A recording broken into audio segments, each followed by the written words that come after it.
সুপ্রিয় শিক্ষার্থীবৃন্দ, আশা করি সবাই ভালো আছো, সুস্থ রয়েছো। সবার সুস্থতা কামনা করে আজকের ক্লাসে সবাইকে স্বাগত জানাচ্ছি।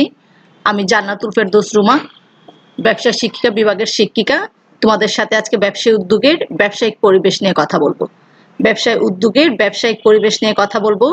আমরা ব্যবসায়িক পরিবেশ কি সেটা আমরা জানি, তারপরও আমি নতুন করে বলছি যে ব্যবসায়িক পরিবেশ কথাগুলো খেয়াল করো। দুটা কথাই আমাদের পরিচিত, এখানে বিষয় রয়েছে দুটি, একটি ব্যবসায়িক আর একটি পরিবেশ। তো ব্যবসায় মানে কি আমরা শিখেছি, মুনাফা অর্জনের জন্য বৈধ উপায়ে সম্পাদিত যাবতীয় অর্থনৈতিক কর্মকাণ্ডকে ব্যবসায় বলে। মুনাফা অর্জনের জন্য যাবতীয় বৈধ অর্থনৈতিক কর্মকাণ্ডকে ব্যবসায় বলে।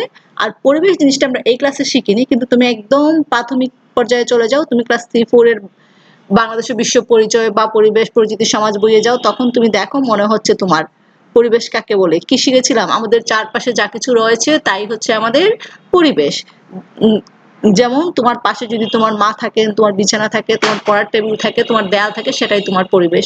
তোমার বাসার পরিবেশ কি, তোমার বাসার চারপাশে যা কিছু রয়েছে, মানে যেই সব জিনিস আমাদের জীবনের উপরে প্রভাব ফেলে সেগুলাই আমাদের পরিবেশ। তাহলে ব্যবসায়িক পরিবেশ কি, ব্যবসা করতে যেই পরিবেশ আমাদের উপরে প্রভাব ফেলবে বা ব্যবসার চারপাশে যেই পরিবেশগুলো রয়েছে তাকেই আমরা কি বলবো, ব্যবসায়িক পরিবেশ। ব্যবসায়িক চারপাশে কি ধরনের পরিবেশ থাকে, নদী নালা মাটি মানুষ ভোক্তা পণ্যদ্রব্য, সেগুলাই হচ্ছে তার পরিবেশ। কিন্তু আমরা কি এত সহজে বলতে পারবো না। বইয়ের ভাষায় আমরা যে বইটা বলবো যেটা হচ্ছে পরিবেশের যেই উপাদানগুলো, সেটা আমি মানুষও হতে পারি, প্রকৃতির উপাদানও হতে পারে বা মানুষের সৃষ্ট উপাদানও হতে পারে, যেগুলো কি করবে ব্যবসা তৈরিতে বা ব্যবসা গঠনে কাজ করবে, আমার ব্যবসার উন্নতিতে কাজ করবে অথবা আমার ব্যবসাকে ক্ষতির মুখে ফেলতে কাজ করবে। সেই উপাদানগুলাই হচ্ছে ব্যবসায়িক পরিবেশ। মানে সেটা প্রাকৃতিক পরিবেশের উপাদান হতে পারে, অপ্রাকৃতিক পরিবেশের উপাদান হতে পারে। যে আমি মানুষের দ্বারা সৃষ্ট উপাদান হোক আর প্রকৃতি থেকে প্রাপ্ত উপাদান হোক, যেগুলো আমার ব্যবসাকে গড়ে তুলতে সাহায্য করবে, আমার ব্যবসাকে ক্ষতির মুখে ফেলতে সাহায্য করবে বা প্রভাব ফেলবে, সেই সব উপাদানের সমষ্টি হচ্ছে ব্যবসায়িক পরিবেশ। এটাকে আমরা বইয়ের ভাষায় সুন্দর করে কি বলতে পারি, যেসব প্রাকৃতিক অপ্রাকৃতিক উপাদান দ্বারা ব্যবসায়িক সংগঠনের গঠন কার্যাবলী উন্নতি অবনতি প্রত্যক্ষ পরোক্ষভাবে প্রভাবিত হয়, সেগুলোর সমষ্টিকে ব্যবসায়িক পরিবেশ বলে। তো কত ধরনের উপাদান আমাদের ব্যবসার উপরে প্রভাব ফেলে, 6 ধরনের উপাদান।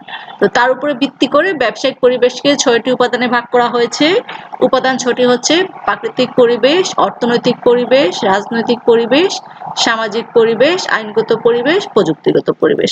আমি আবার বলছি, ব্যবসায়িক পরিবেশের উপাদান 6টি: প্রাকৃতিক পরিবেশ, অর্থনৈতিক পরিবেশ, রাজনৈতিক পরিবেশ, সামাজিক পরিবেশ, আইনগত পরিবেশ, প্রযুক্তিগত পরিবেশ।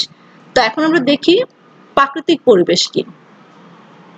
প্রকৃতি থেকে প্রাপ্ত জিনিসই হচ্ছে প্রাকৃতিক পরিবেশ, নতুন করে বলার কিছু নেই। যেমন আমাদের আশেপাশে যে কি হচ্ছে, আমাদের মাটি, আমাদের যেই মাটিতে কি হয়, ধান হয়, কোন দেশের মাটিতে গম হয়, কোন দেশের মাটিতে বার্লি হয়। তাহলে কি, ভূমি হচ্ছে আমাদের প্রাকৃতিক পরিবেশ। আমাদের চারপাশে নদ নদী রয়েছে, নদ নদী গেরা আমাদের ভূমি হচ্ছে উর্বর, মানে নদী হচ্ছে আমাদের প্রাকৃতিক পরিবেশ। একইভাবে আমরা আফগানিস্তানে কি জানি, চারপাশে কোনো নদী নেই, সাগর নেই, তো এটা হচ্ছে তাদের প্রাকৃতিক পরিবেশ। জলবায়ু, অবশ্যই আমাদের ষড় ঋতুর দেশ, এক এক ঋতুতে আমরা এক এক ধরনের ফসল খাই, এক এক ধরনের জামা কাপড় পরি, সেসব কিছু আমাদের ব্যবসায় কি করে প্রভাব ফেলে। যেমন গরমের দিনে আমরা গরমের কাপড় পরবো, শীতের দিনে শীতের কাপড় পরবো। এইটা শুধু আমাদের দেশের প্রেক্ষাপটে নয়, পৃথিবীর প্রতিটি দেশে। যেমন আমি যদি এখন ইউরোপ আমেরিকাতে যাই, অ্যান্টার্কটিকাতে যাই, আমি যেই কাপড় পরবো, আমি বাংলাদেশে আসলে কি সেই কাপড় পরবো না, আমার পোশাকটা ভিন্ন হবে তার, এবং এইগুলোর উপর ভিত্তি করে কি আমার ব্যবসাটাও ভিন্ন হবে। এই জন্য কি বলা হয়, প্রাকৃতিক উপাদান ব্যবসার হচ্ছে প্রভাব ফেলার প্রথম এবং প্রধান উপাদান। তারপরে হচ্ছে অর্থনৈতিক উপাদান। অর্থনৈতিক উপাদানটা কি, অবশ্যই অর্থ বুঝাই যাচ্ছে। আমার দেশে যদি অর্থ বেশি হয়, ব্যবসা বেশি হবে, মূলধন বেশি হবে, মানুষের বেতন বেশি হবে। যদি আমার দেশের অর্থ কম হয়, তাহলে মূলধন কম হবে, বেতন কম হবে, মানুষের জীবনযাত্রা কষ্টকর হবে। এই জন্য কি বলা হয়, একটি দেশে যেই ধরনের অর্থ ব্যাংকিং ব্যবস্থা থাকবে, সেটাই কি করবে, আমাদের অর্থনৈতিক উপাদান হিসাবে ব্যবসায়ের মধ্যে সুদৃঢ়ভাবে অবদান রাখবে। সেটা অর্থের সাথে ব্যাংকিংটা কেন জড়িত, কারণ ব্যাংক আমাদের মূলধন সরবরাহ করতে সাহায্য করে থাকে। কৃষি ও শিল্পের অবদান, কারণ শিল্প যত বেশি হবে, মানুষের কর্মসংস্থান তত বেশি হবে, মানুষ তত কি করবেন, ভালো উন্নত মানের পণ্য পাবেন। আর আমার যখন বেতন বেশি হবে, তখন অবশ্যই আমার আয় থেকে ব্যয় কম হবে, আমি ব্যয়ের সেই বাড়তি অর্থটা আমি সঞ্চয় করতে পারবো, এবং যখন আমি সঞ্চয় করতে পারবো তখন আমি সঞ্চয়কৃত অর্থ কোথাও বিনিয়োগ করতে পারবো। এই জিনিসগুলা একটা আরেকটার সাথে জড়িত, যে অর্থ ব্যাংকিং ব্যবস্থা, আমার শিল্পের অবদান, আমাদের জনগণের সঞ্চয়ের মানসিকতা কিরকম, শুধু কি সঞ্চয় করে বসে থাকে না, কোথাও বিনিয়োগ করে, এবং আমাদের এই সব কিছুর পিছনে সরকারি পৃষ্ঠপোষকতা কেমন রয়েছে, এগুলো আমাদের অর্থনৈতিক উপাদানের অংশ। এরপরে আমরা বলছি রাজনৈতিক উপাদান। হ্যাঁ, আমাদের স্বাভাবিকভাবে মনে হয় যে রাজনৈতিক উপাদান তো দেশ চালাবে, এখানে আমাদের ব্যবসায়ের উপরে কি প্রভাব ফেলবে, এটা খালি চোখে এটা মনে হয়, কিন্তু তোমাকে মনে রাখতে হবে রাজনৈতিক উপাদানটাই সবচেয়ে বেশি কি রাখে, অবদান রাখে। যেমন আমাদের সুন্দর প্রকৃতি রয়েছে, আমাদের জনগণের হাতে অর্থ রয়েছে, কিন্তু সরকার কি করলো, রাজনৈতিকভাবে এমন একটা আইন করে দিল, অথবা ব্যবসার অনুকূলে কোনো সরকার ক্ষমতায় নাই, তখন কি আমার পক্ষে সম্ভব ব্যবসা বাণিজ্য চালানো? মোটেই না। রাজনীতি হচ্ছে একটা গুরুত্বপূর্ণ উপাদান, কারণ এই রাজনীতিটাই কি করেন, দেশের ক্ষমতায় বসেন, ওনারা এই দেশের আইন শৃঙ্খলা রক্ষা করেন।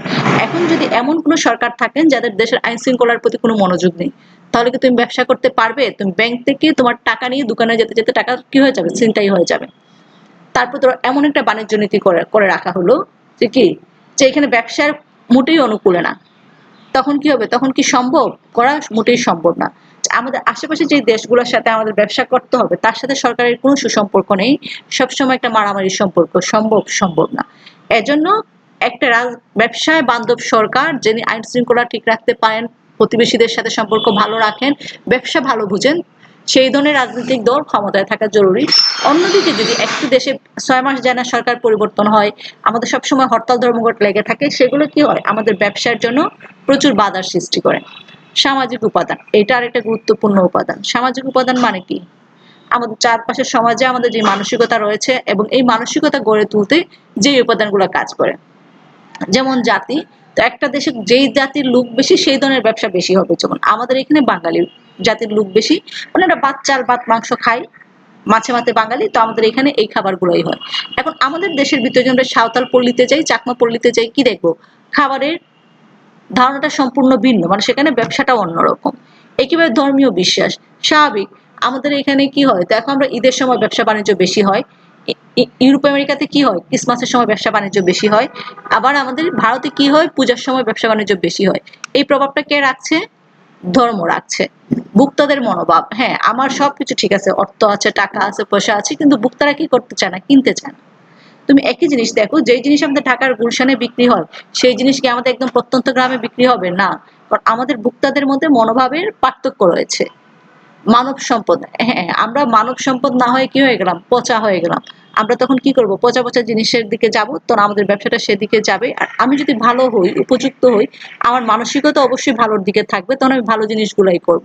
শিক্ষা প্রভাব রাখে, সংস্কৃতি ঐতিহ্য, প্রতিটা জিনিস ব্যবসার উপরে প্রভাব রেখে থাকে। এবং এই যে শিক্ষা সংস্কৃতি ঐতিহ্য কোথা থেকে আসে, আমাদের সমাজ থেকে আসে।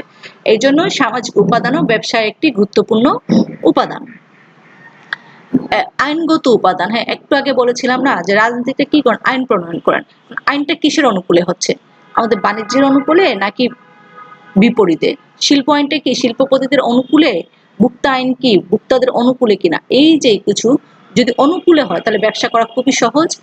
আমাদের ব্যবসায়ীকে যদি এই আইনগুলো কি করে থাকে, উৎসাহ দিয়ে থাকে, তাহলে ব্যবসা কি হয়, উন্নতি হয়, দেশে উদ্যোক্তার সৃষ্টি হয় এবং দেশে কর্মসংস্থানের সৃষ্টি হয়। কিন্তু যদি এই আইনগুলো কি হয়, উৎসাহব্যঞ্জক না হয়ে প্রতিকূলে হয়, তাহলে কোনো দেশে ব্যবসা কখনোই অগ্রগতির দ্বারপ্রান্তে যেতে পারে না। প্রযুক্তিগত উপাদান, এটা আমার থেকে তোমরা এ যুগের ছেলে মেয়ে অনেক বেশি বুঝো। অবশ্যই প্রযুক্তিগত উপাদান না থাকলে ব্যবসা কখনোই আগাবে না। তুমি যদি উৎপাদন করে বসে থাকলে কি হবে, কেউ জানবে? তুমি প্রযুক্তি ব্যবহার করে যদি কাউকে না জানাও, তুমি যে উৎপাদন করবে, কি দিয়ে উৎপাদন করবে? অবশ্যই তোমার কারিগরি দক্ষতা থাকতে হবে। এই যে কারিগরি যন্ত্রপাতিগুলো কে তৈরি করবে, প্রযুক্তি তৈরি করবে, একটা একটার সাথে জড়িত। তো প্রযুক্তিগত উপাদান খুবই জড়িত, মানে গুরুত্বপূর্ণ ব্যাপার। আমরা যদি উন্নত বিশ্বের দিকে বা যেই সব বিশ্ব কি ব্যবসা বাণিজ্যে এগিয়ে আছে তাদের দিকে তাকাই, দেখতে পারবো তারা কি অবশ্যই যন্ত্রপাতি ব্যবহারে বা দক্ষ মানব সম্পদে, দক্ষ কর্মীতে তারা অনেক এগিয়ে রয়েছে। এই জন্য শিল্প বাণিজ্যের প্রসারে দক্ষতা সম্পন্ন কর্মী এবং উন্নত যন্ত্রপাতি ও প্রযুক্তির অবশ্যই প্রয়োজন রয়েছে। এই যে আমরা উপাদানগুলো পড়লাম, এই উপাদানগুলো নিয়ে বাংলাদেশের ব্যবসায়ের কি অবস্থা? বাংলাদেশ এক সময় ব্যবসায়িক দেশ ছিল। আমরা যদি কিভাবে যে ম্যাডাম আপনি কিভাবে বলছেন যে বাংলাদেশ একসময় ব্যবসায়িক দেশ ছিল? আমরা যদি প্রাচীন গল্প কথাগুলো, উপকথাগুলো বা প্রবাদগুলো খেয়াল করি, যে আমরা কি হয় প্রবাদে আছে বাণিজ্যে লক্ষ্মী বসতি। লক্ষ্মী মানে কি? অর্থ। মানে অবশ্যই এটা ব্যবসার অনুকূলে ছিল, এজন্যই প্রবাদটা এসেছে। অথবা এবং ব্যবসায়ী এলাকাও ছিল। কিভাবে দেখো, আমাদের পুরাতন সেই রূপকথাগুলো আমরা খেয়াল করি। চাঁদ সদাগরের দেশ। চাঁদ সদাগর মানে কি? যে যিনি কি করতেন? সওদা করতেন, ফেরি করতেন, বা অথবা আমাদের এই যে ওকে গাড়িয়াল ভাই কি করছে? এক জায়গা থেকে আরেকজনকে নিচ্ছে, বা আমাদের এই বাংলাদেশ স্বাধীন হওয়ার পরে যে সারেঙ্গু সিনেমাগুলা, তুমি প্রেক্ষাপটে গল্প উপকথাগুলো কি? গল্প উপকথাগুলো একেক সময়ের জীবনধারা আমাদের কাছে তুলে ধরে। ওই সময়ের গল্প মানে ওই সময়ে কিসের উপর ভিত্তি করে? মানুষের জীবনযাত্রার উপরে ভিত্তি করে গল্পগুলা। তা আমি যদি ধাপে ধাপে আমরা গল্পগুলা দেখি, সেই একদম মধ্যযুগেরও আগে, একদম প্রাচীনকালে, যখন দাবিরাও আমাদের দেশে আসেনি, কোনো বিদেশিরাও আসেনি, যে চাঁদ সদাগর, বণিক সদাগর কি করব? প্রতিটা হচ্ছে আমাদের ব্যবসা কেন্দ্রিক, তাই না? এবং একসময় আমাদের মুসলিম শাড়ি কি ছিল? সারা বিশ্বে প্রচলিত ছিল। আমাদের পাট সারা বিশ্বে প্রচলিত ছিল।